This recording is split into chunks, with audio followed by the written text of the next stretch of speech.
Ahojte, dnes som si pre vás pripravil trošku iné video, než na aké ste zvyknutí.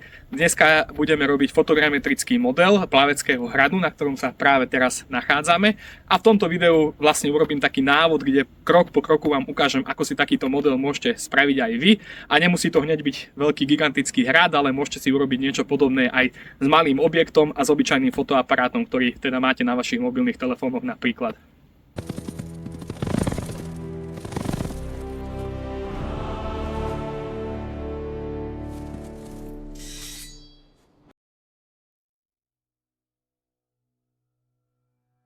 V prvom kroku potrebujeme nazbierať čo najväčšie množstvo vstupných dát.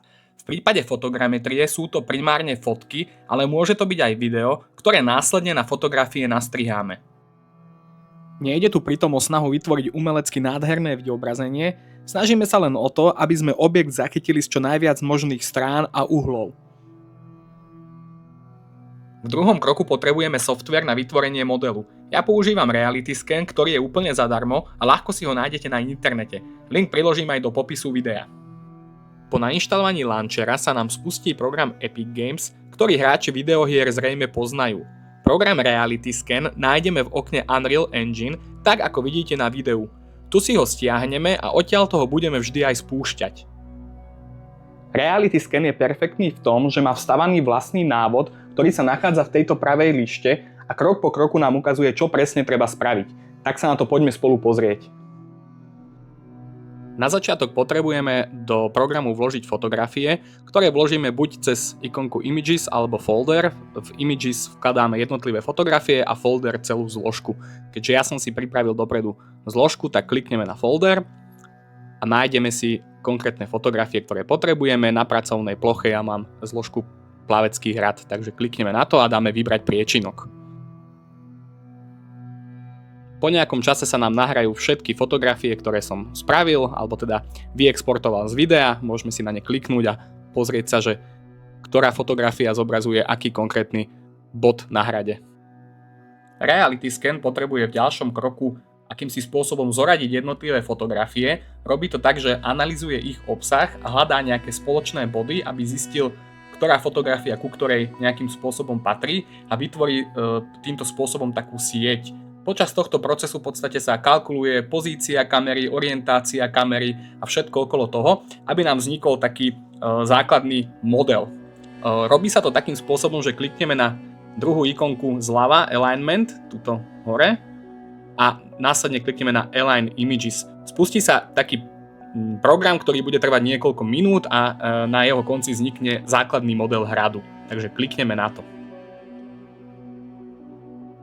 Asi po 5 minútach práce nám Reality Scan vytvoril takýto, nazvime to, mrak bodov. To sú tie jednotlivé body, ktoré sa podarilo Reality Scan identifikovať a umiestniť ich do takéhoto priestoru.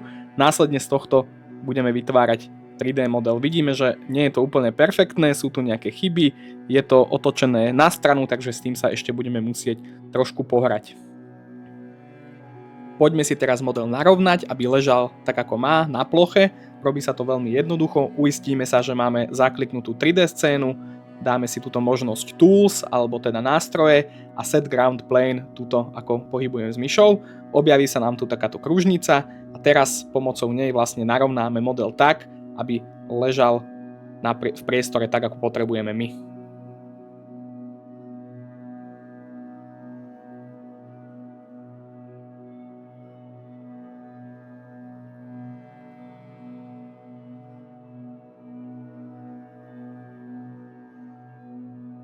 V nasledujúcom bode si určíme hranice modelu, to znamená, že kde všade rekonštrukcia má prebiehať a kde nie, pretože vidíme, že tieto maličké bodky na okraji modelu znázorňujú, že Reality Scan aj tam nejakým spôsobom previedol rekonštrukciu, ale my ju tam nepotrebujeme, chceme si orezať len samotný model. Ako sa to robí? Klikneme v ľavom hornom rohu na Set Reconstruction Region, to znamená, že si vyčleníme nejaký región, v ktorom ten model sa bude nachádzať, aký má byť veľký, takže klikneme na to a pomocou týchto bodov na okraji si len určíme dané hranice, že čo chceme rekonštruovať a čo rekonštruovať naopak nechceme. Takže ja teraz stiahnem tieto okrajové body, trebárs nejako takto. Áno, vidím, že už som si odrezal väžu, takže ideme naspäť trochu. Tak. to isté urobíme z tejto strany. Aj z tejto. Skontrolujeme si, či som nešiel až príliš. Išiel som aj zozadu. A samozrejme aj z dola. A takisto aj z hora.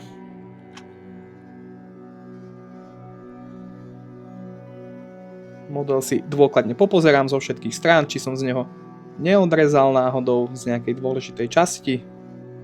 Myslím, že odrezal. A myslím, že takto to môže byť.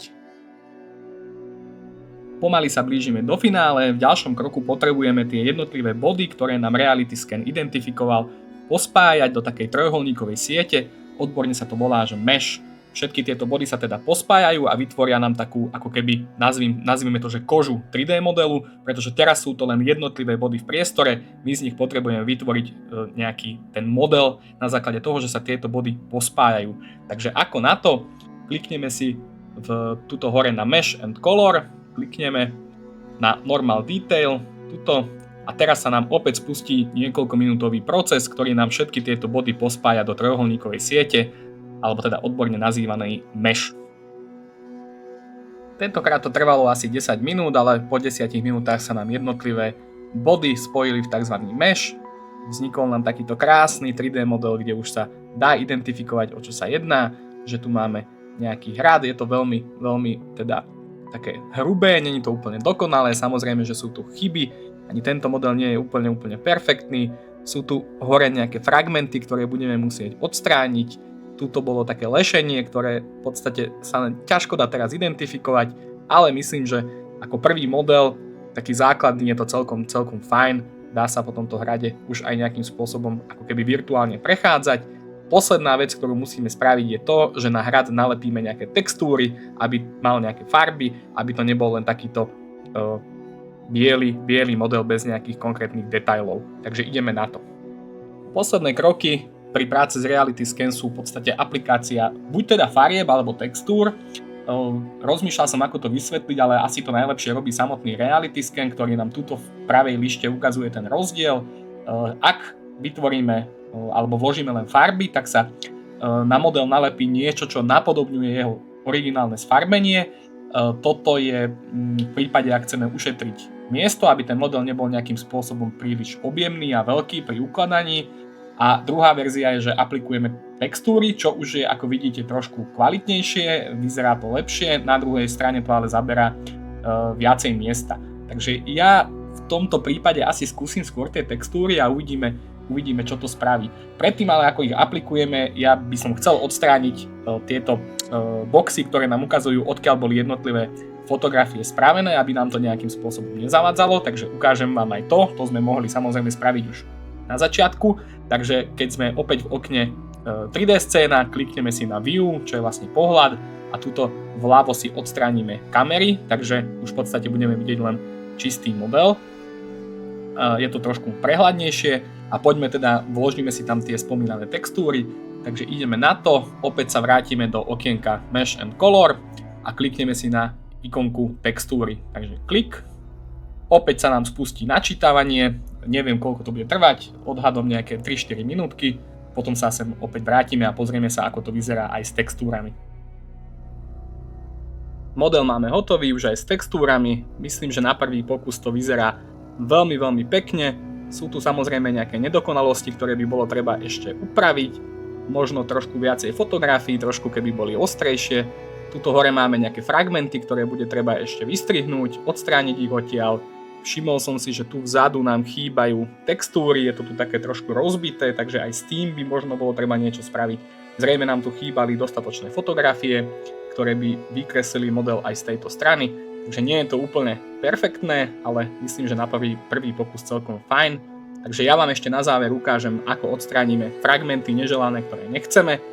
Keby som mal náladu, možno aj tie stromy, ktoré tu sú, by som odstránil, pretože vyzerajú veľmi neprirodzene, nakoľko bola zima, listie bolo opadané, tak to nie je úplne dokonalé. Tieto horné fragmenty určite by som odstránil, to vám ešte ukážem, ale myslím, že na prvý pokus je to celkom pekné, čo poviete. Takže ako odstránime neželané fragmenty alebo objekty, ktoré nechceme mať v našom 3D modeli, je to pomerne jednoduché.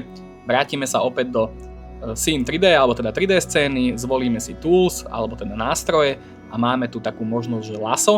S tým lasom potom zaklikneme alebo obkreslíme objekty, ktoré nechceme, takže ja by som to spravil najprv s tými fragmentami tuto hore. Je ideálne kameru nastaviť do uhla, aby nezaberala v podstate nič iné, len to, čo potrebujeme. Takže zoberieme si lasso, obkreslíme takýmto spôsobom tie fragmenty, ktoré nechceme, takže nejako takto. Hej. A teraz klikneme na Filter Selection, vďaka čomu tieto objekty zmiznú. Takže klik, opäť to bude pár sekúnd trvať, opäť sa načíta celý model, ale tentokrát už bez tých objektov, ktoré si nejakým spôsobom neželáme, aby boli na našom modeli.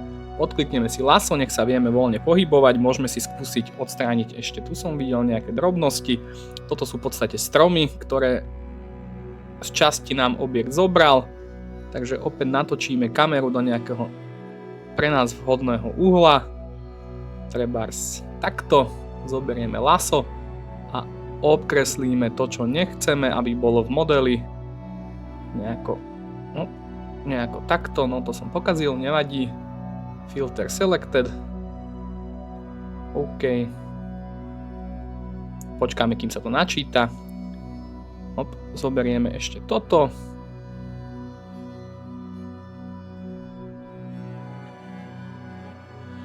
OK, a už to tam nie je. Ešte celá táto pasáž je tu taká divná. Musíme sa natočiť kamerou tak, ako potrebujeme. Toto sa mi tu celé nepáči, takže lasso, obkresliť, tak a malo by nám to zmiznúť.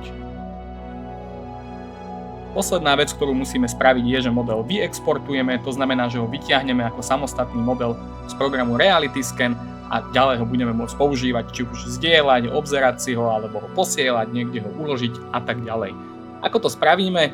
V kolónke Export si vyberieme, v podstate je jedno, ktorú z týchto prvých dvoch možností. Ja dám Model and Point Cloud a dôležité je tuto si zvoliť formát, v akom chceme model uložiť. Ja odporúčam .glb, je to také najuniverzálnejšie, najjednoduchšie na skladovanie, pretože to bude iba jeden samostatný súbor, nebudú to žiadne textúry v zložkách a nejaké informácie a dáta, ale jeden samostatný model v jednej jedinej ikonke, na ktorú sa bude dať kliknúť. Takže dáme glb, nejakým spôsobom si pomenujeme tento model, napríklad hrad 1, klikneme na uložiť, tuto klikneme na OK, počkáme niekoľko sekúnd a export hradu bude hotový. Tak a toto je všetko, čo potrebujete vedieť o základoch fotogrametrie. Spoločne sme si krok po kroku prešli celý návod, ako z fotografií vytvoriť 3D model krásneho plaveckého hradu. Ak máte nejakú otázku, čo sa ako robí, pokojne mi napíšte do komentáru, určite odpíšem.